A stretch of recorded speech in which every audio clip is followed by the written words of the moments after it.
que no hemos podido todavía saludarnos.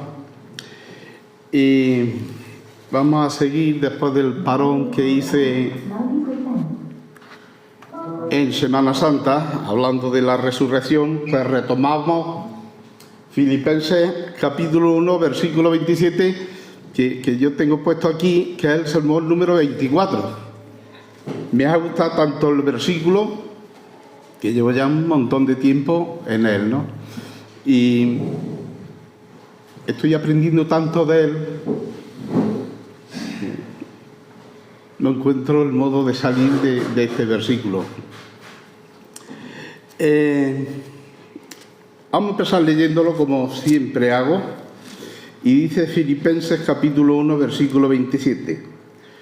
Solamente que os comportéis como es digno del Evangelio de Cristo, para que, o sea que vaya a veros o que esté ausente, oiga de vosotros que estáis firmes en un mismo espíritu, combatiendo unánimes por la fe del Evangelio.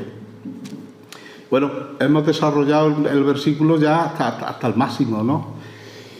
Y estamos ya en el último elemento que vemos en el versículo, que sería el combate.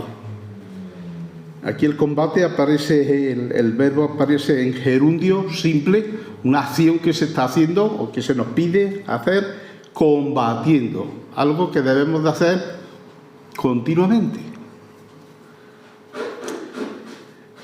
La última vez, el último sermón, me dediqué a decir algunos conceptos que son erróneos de lo que es el conflicto espiritual, el combate en el que estamos inmersos.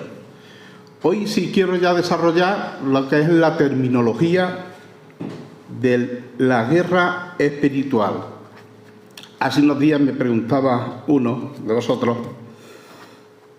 ¿cuándo vamos a ver la armadura? ¿Cuándo vas a hablar de la armadura de Dios? Digo, bueno, yo le respondí, antes de hablar de la armadura de Dios, tenemos que ver la necesidad de esa armadura. Nadie busca una defensa si no se siente amenazado. Nadie se viste con una armadura si no ve un conflicto o una guerra. No pensemos que en la Edad Media la gente llevaba la armadura siempre puesta, de paseo en el mercado, comiendo, en la cama, ¿no? Se ponían la armadura cuando realmente empezaba la guerra, ¿no? Entonces tenemos que ser conscientes de que hay un enemigo, que el enemigo es real, y entonces sí veremos la necesidad de la armadura, una herramienta para defensa. Es cierto que hay una guerra espiritual.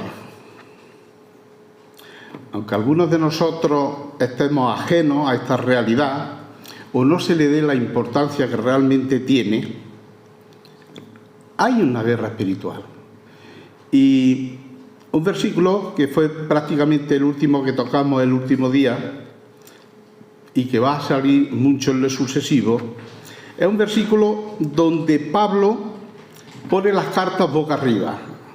¿Entendéis la idea? Y nos habla de la violencia de la batalla. Nos habla de la fuerza del enemigo. Nos habla del poder del enemigo. Y Pablo nos dice, ahí estamos nosotros inmersos. Hay una batalla espiritual y es real. Pablo dice, pues no luchamos contra enemigos de carne y hueso, sino contra gobernantes malignos y autoridades del mundo invisible, contra fuerzas poderosas de este mundo tenebroso y contra espíritus malignos de los lugares celestiales. Eso lo dice Pablo en Efesios capítulo 6, versículo 12. Esto es lo que dice Pablo, lo que dice Dios, es la realidad espiritual. Pero ahora escuchamos otra voz, que puede ser la de Satanás, la del enemigo, que nos dice: no te preocupes, esa es una guerrilla, no te preocupes, no pierdas mucho tiempo pensando en esa guerra espiritual. No pasa nada. Y quiere que luchemos la batalla con informes falsos. Con informes falsos. Oye, tú eres fuerte, tú todo lo puedes. Tú todo lo puedes.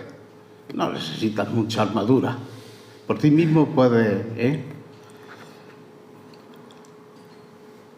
Y quiere mantenernos confundidos con sus mentiras. Eso es especialista en eso.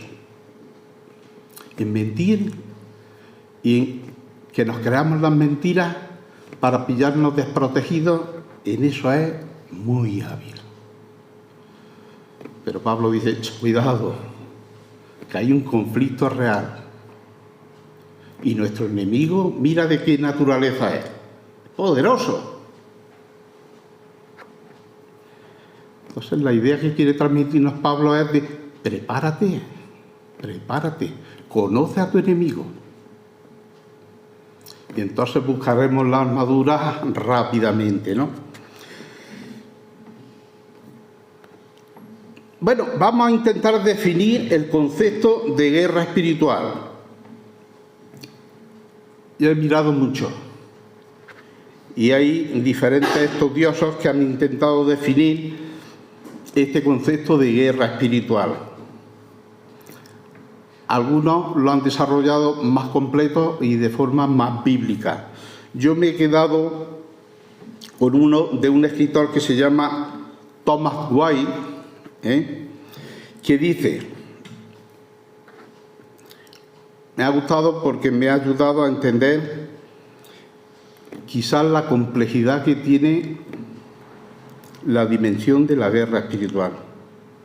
Este autor dice, en un libro que se titula La guía del creyente para la guerra espiritual, dice: la guerra espiritual es un conflicto multinivel entre el bien y el mal, iniciado en el plano sobrenatural con la rebelión prehistórica de Lucifer. Allí empezó. No nos vamos a preocupar allí, sino que nos vamos a preocupar cuando empezó en la tierra. Que quiera estudiar esa parte la puede hacer, ¿no? Transferida al plano natural con la caída del hombre. Eso es lo que nos interesa a nosotros, ¿no? ¿Cuándo empezó este conflicto y dónde? Y cómo nos vemos nosotros inmersos en él. Dice: debido, esta es la definición que White hace del concepto de guerra espiritual. Debido a que Satanás es el autor e iniciador del pecado original, y ya que él es el Dios de este mundo, la guerra espiritual involucra una batalla constante.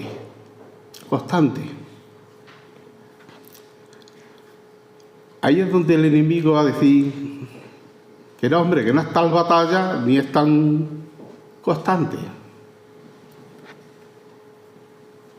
Y multidimensional, porque entra el mundo, que es un sistema de valores no piadosos, entra la carne, el pecado inherente que llevamos en nuestra naturaleza humana, y el diablo, que es la personificación sobrenatural del mal.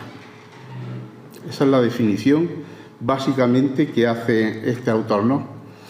Bueno, nos dice que la guerra empezó en los cielos, en algún lugar, antes de la creación, de todo lo visible y lo invisible, que es una batalla continua y que es multidimensional, o sea, que se libra en tres esferas de oposición: el mundo, la carne y el diablo. Nosotros, al decir nosotros me refiero a los creyentes, tendemos a culpar al mundo y al diablo prácticamente de todos los males que nos pasan. Bueno, sobre todo en estos tiempos tan difíciles que nos ha tocado a nuestra generación quizás vivir. Pero yo creo que ni el mundo ni Satanás son nuestros peores contrincantes. Vamos a hablar de contrincantes, porque estamos ya en una batalla, ¿no? Yo creo que cogemos a una persona y lo sacamos del mundo, del sistema que hay de información de todo. Lo ponemos en un monasterio muy lejos, ¿no? Y esa persona todavía tiene que luchar dentro de sí. ¿Con qué? Con su naturaleza pecaminosa. De esa no se puede escapar. Los otros son enemigos externos, pero ese es interno. Ahí no puede huir. Entonces, para mí, el enemigo más peligroso que tenemos somos nosotros mismos. Yo creo que ese es el principal enemigo. Y quiero decir que el pecado que mora, es el verbo que utiliza la versión de Reina Valera 1960, mora, me gusta, ¿no? Porque da la idea de que habita o cohabita con nosotros, que reside, que radica, que vive, que mora dentro de nosotros.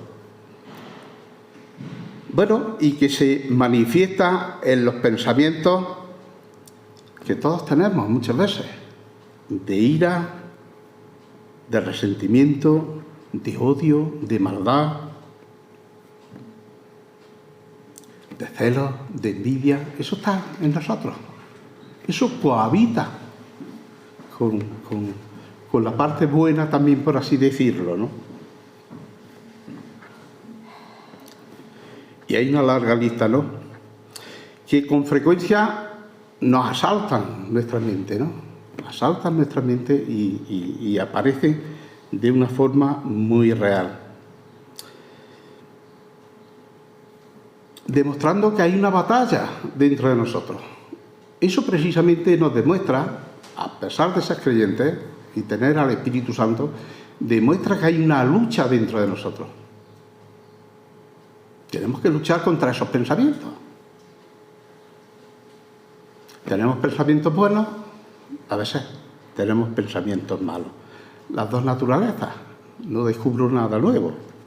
Yo creo que ese es peor, es el enemigo que tenemos que estar luchando continuamente con él, ¿no?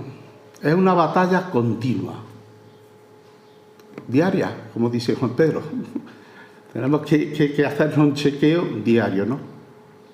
Sobre todo cuando veamos que asoma la cabeza alguna de estos pensamientos, ¿no?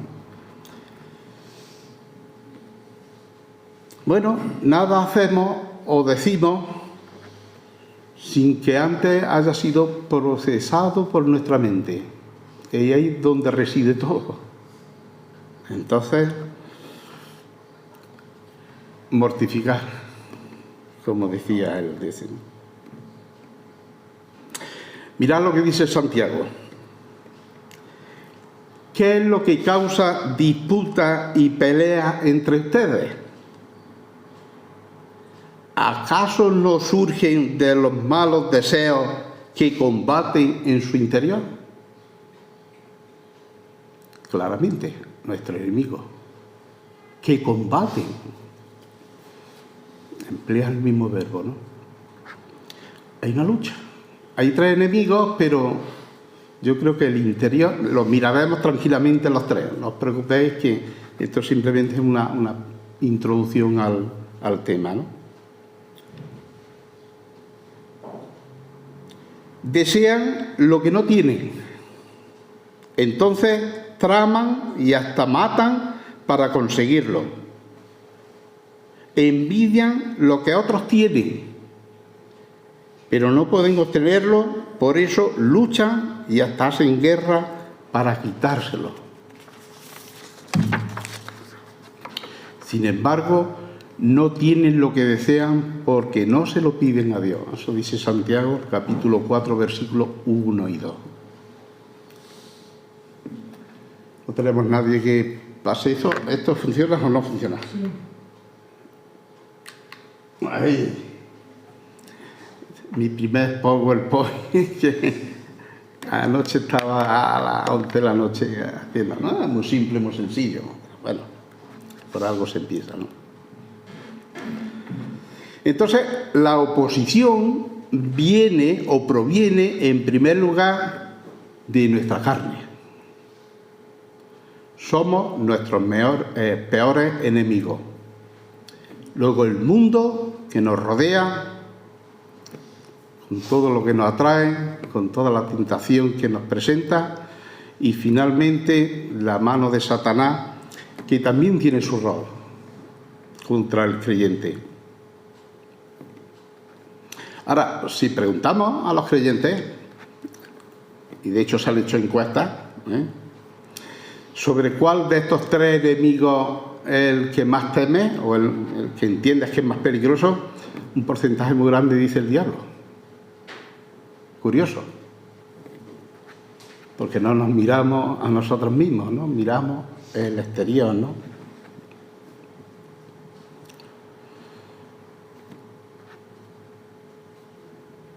Por lo general es al que más atención ponemos. Quizás nos llama la atención cuando leemos la Escritura donde aparece Satanás, el diablo. Eso nos llama. Canciones que hablen de eso nos atraen. Películas que expresen eso nos llaman la atención. No sé por qué hay una atracción a todo lo que sea Satanás o el diablo o lo oculto, ¿no? Pero vamos, yo estoy seguro, y sería poco probable, que un día de esta se presentara Satanás a nosotros y nos dijera: hola, soy Satanás y vengo a hacerte la vida imposible. ¿Verdad? Que parece que suena a chiste. Es muy poco probable que haga Satanás, porque sería obvio, y él es bastante más astuto. Por eso, hermanos, la carne es nuestro peor enemigo. Hay un frente de batalla al que prestamos menos atención: la carne. Yo digo el enemigo en casa. Porque tengo que luchar contra mí mismo. Y eso cuesta, es un sacrificio. Quizás luchar contra el mundo te cueste menos, lo tienes más visible, más localizado. Luchar contra Satanás es algo muy abstracto, ¿no? O muy obvio, si es una cosa clara de maldad o de ocultismo. Pero contra mí mismo, eso pasa desapercibido. Pero yo me preguntaba, la naturaleza humana no era así al principio.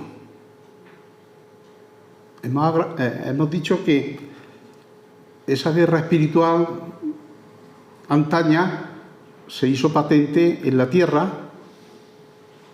con la creación. Génesis 3.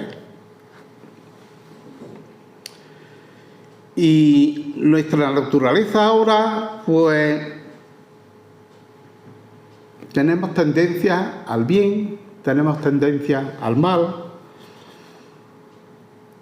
tenemos capacidad de ordenar, de desordenar, de construir, de destruir. Hay una lucha, ¿no? Pero antes no era así. el mal no estaba en la primera naturaleza del primer hombre. Ni él trajo el mal. Adán y Eva no trajeron el mal a la tierra. No tomaron la iniciativa para que nuestra naturaleza humana sea la que es. Fue algo que le salió al paso, que se lo encontraron de sopetón, una tentación.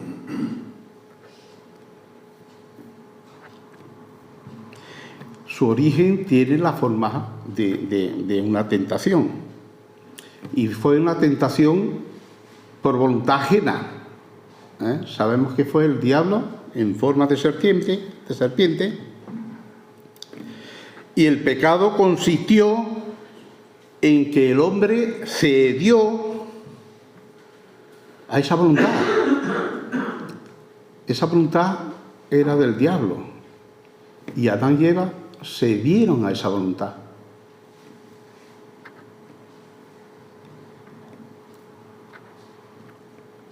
Esa voluntad que le hablaba, o esa tentación con voz y forma de serpiente, es evidente que odiaba a Dios.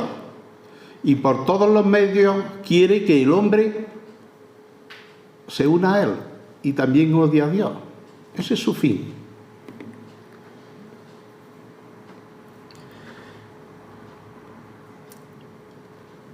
Todos nosotros, evidentemente, hemos nacido bebés de nuestros padres, ¿no? Pero cuando yo pienso en la creación de Adán, no fueron niños. Dios los formó ya adultos.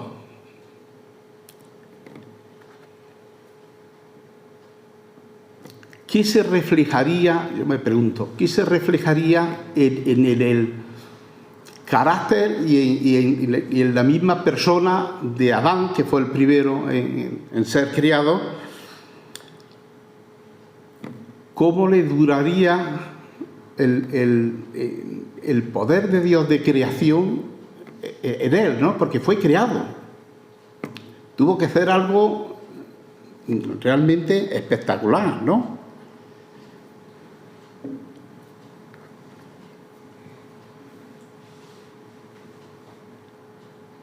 Allí tuvo el inicio la guerra espiritual.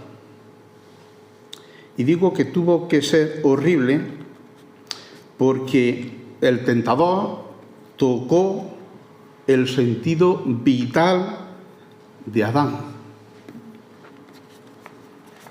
Me preguntaré, ¿qué quiere decirme Pedro con esto? Bueno, yo creo que Adán como persona debería de irradiar un resplandor, porque la plenitud de la fuerza creadora de Dios se había manifestado en él. O sea, Dios lo había hecho. Entonces no podemos imaginárnoslo como una persona normal. La fuerza de Dios creadora estaba en él.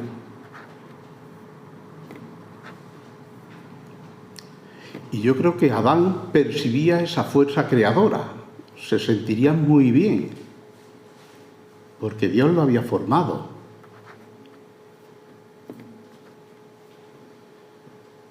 Entonces la tentación le dice, no vas a morir. Dios sabe que serás como Él. Esa es la tentación. Yo me imagino a Adán viviendo, como digo, es difícil explicarlo, ¿no? Dios te crea, Dios te ha creado directamente. Y tú te tienes que sentir como un ser superior a todos los demás creados, un ser agradecido, un ser con vida, con mucha vida. Y ahora alguien te dice, la tentación esa, oye, que no vas a morir. Y Dios te ha dicho que no cojas de ahí, que ni lo mires, ni lo toques, ni... Bueno, es una prueba. Dios le dice, come de todo menos de este. Una prueba. Luego hay una libertad. ¿Cómo? No como. Pero en la tentación, el diablo dice, no vas a morir, sino que vas a hacer como Dios. Y yo me imagino a Adán con esa vitalidad, sintiendo el propio poder de Dios al haberlo creado. Oye, que puedo tener más poder, que puedo ser igual que Dios.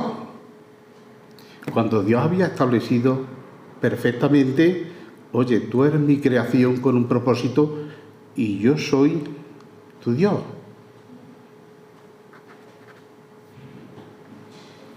Soberano.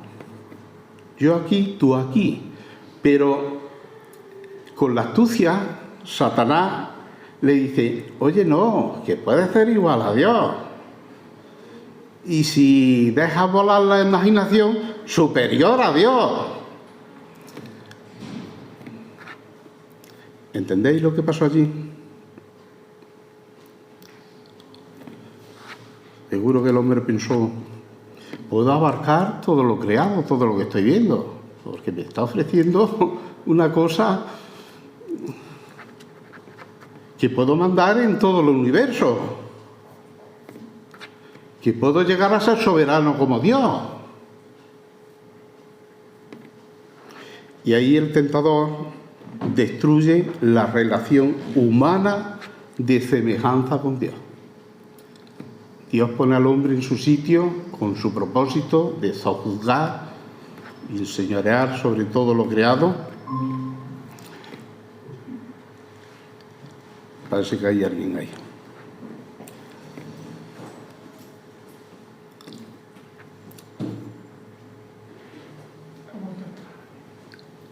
Ahí descansa la verdad del hombre, la cual se destruye con la mentira de la igualdad, ¿no?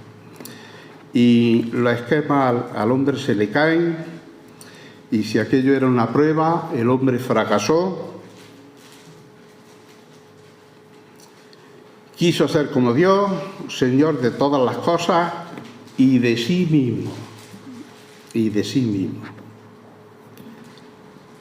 Y la libertad que tenía se puso en contra de él, en negación y desobediencia.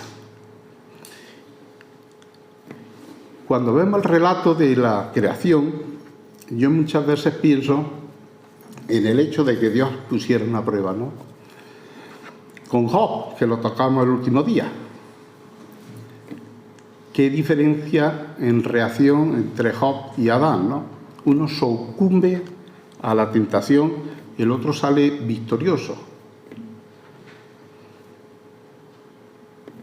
Hay un libro que se llama ¿Qué pasó en el huerto?, de Frank Horner. Explica que la caída afectó tan profundamente a Adán y a Eva y a sus descendientes, que somos nosotros, que nosotros no solo perdimos la capacidad de conocer a Dios. Adán tenía la capacidad de conocer a Dios en su correcta relación, pero que con la caída también perdió la capacidad de reconocer eso, de que había perdido la capacidad de conocer a Dios. Me explico. En el Edén, el ser humano tenía una visión perfecta de Dios. Perfecta. Él es mi creador, soberano, y yo soy su creación. Tenía una visión perfecta de la creación y también de sí mismo. Sin embargo, a raíz de la caída del hombre, esa visión fue tan gravemente afectada que ahora, a pesar de estar completamente ciegos espiritualmente e ignorantes espiritualmente de nuestra realidad, la realidad espiritual, nosotros creemos que vemos y que eso que vemos se corresponde a la realidad. O sea, teníamos una perfecta visión de quién era Dios, de quién éramos nosotros en el Edén, de quién era Adán y la creación. La pierde. Y ahora, lo que no es real, piensa que es real. Eso quizás podríamos... Hay una ley física que es la reflexión, que es como un espejismo. Lo que tú ves no es real. No tenemos un bolígrafo, si no, podríamos meter aquí un bolígrafo y lo veríais curvo. O sea, sabemos que cuando la luz choca contra un cuerpo, en este caso el agua,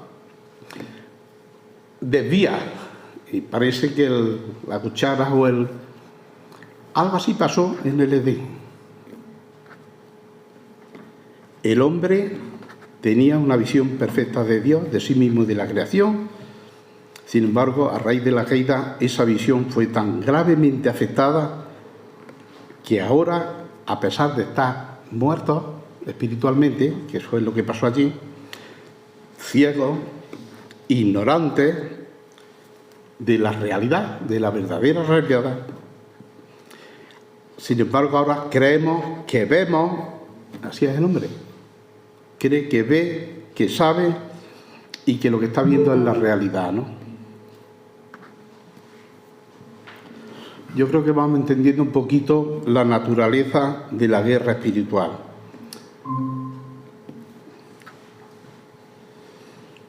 Bueno, el enemigo ya sabemos que es fiero, es fuerte. La naturaleza que tiene es grande, no debe de desalentarnos, ni tampoco debe desalentarnos el saber que somos débiles, que la lucha es constante. Tenemos que animarnos porque hay un fuerte consuelo para el creyente que lucha junto a la gracia divina, eso nos dice la palabra. Cuando luchamos en nuestros propios conflictos contra el pecado,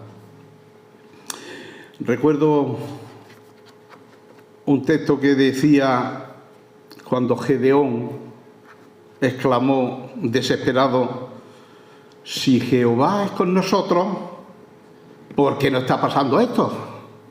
¿Por qué nos han invadido los madianitas y estamos pasando tantas fatigas con los madianitas, ¿no? Nosotros podemos quizá identificarnos con Gedeón y también decir: ¿por qué tiene que haber esta lucha dentro de nosotros? Si tenemos al Espíritu Santo, ¿por qué tiene que estar todavía esa naturaleza pecaminosa que lucha contra nosotros?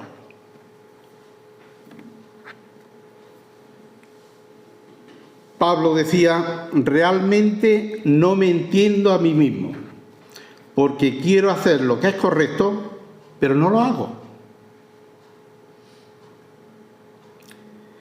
En cambio hago lo que odio. Pero luego dice: gracias a Dios, la respuesta está en Jesucristo, nuestro Señor. Romanos 7, versículos 15 y 25. Es verdad, Dios tiene una respuesta a este conflicto.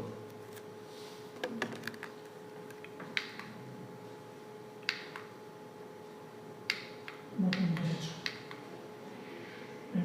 Pedro. Botón derecho. Ah, perdón. He estado con el foco, parece que representa un poco nuestra lucha interna, ¿no? Pero como decía, Dios tiene una respuesta preparada si realmente dejamos de quejarnos y la escuchamos. Él nos dice: eres un luchador, no un vencedor. Eres un luchador, no un vencedor. Por lo menos eso es lo que nos transmite Pablo. Pablo dice: hago lo que no quiero. Lo que estoy cayendo continuamente. lo que estoy perdiendo continuamente. Es verdad. Dios nos dice, eres un luchador, no un vencedor, así de simple y de sencillo. Yo creo que a menudo equivocamos, quizás influenciados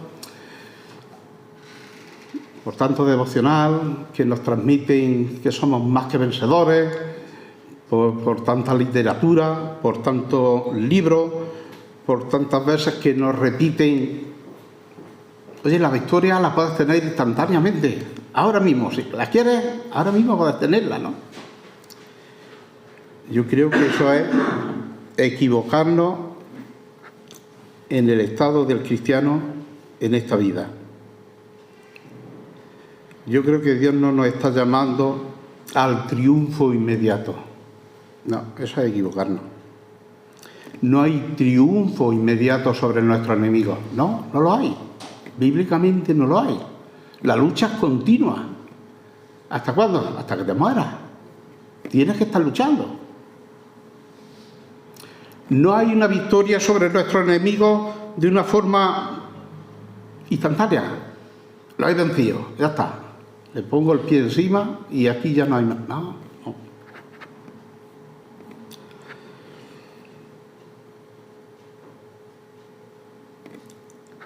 Debemos de confortarnos con la idea de que somos luchadores y esta batalla interior, hablando de nuestro enemigo quizás más peligroso, si se libra con el objetivo y en el terreno adecuado, solo prueba que existen dos reinos dentro de nosotros. El reino espiritual y el reino natural, el humano. De ahí nuestro título. Este es el tercer sermón que lleva el título Conflicto entre reinos. Es verdad, porque nosotros pertenecíamos al reino de Satanás y fuimos rescatados. Cristo con su muerte nos sacó de ahí, pero todavía de una forma inherente llevamos el pecado, nuestra naturaleza vieja. Pero que sepamos una cosa, que aunque nuestra naturaleza vieja, como dice, sea la más vieja, al final nuestra naturaleza espiritual ganará, porque hay un reposo para el pueblo de Dios, ¿no? Y me gustaba lo que decía Jesús el viernes en la oración, hablando de Hebreos 11:27, donde dice que Moisés se sostenía como viendo al invisible. Se sostenía como viendo al invisible. ¿Tuvo reposo Moisés? Estuvo luchando hasta que murió. Hasta que murió, ¿no? Pero se sostenía como viendo al invisible. Y yo creo que nosotros debemos de sostenernos en nuestra guerra espiritual como viendo al invisible, ¿no? Porque de Dios recibimos la fuerza y el coraje, ¿no? Vamos a dejarlo aquí y el próximo día pues seguiremos con el tema del conflicto entre reinos. Amén.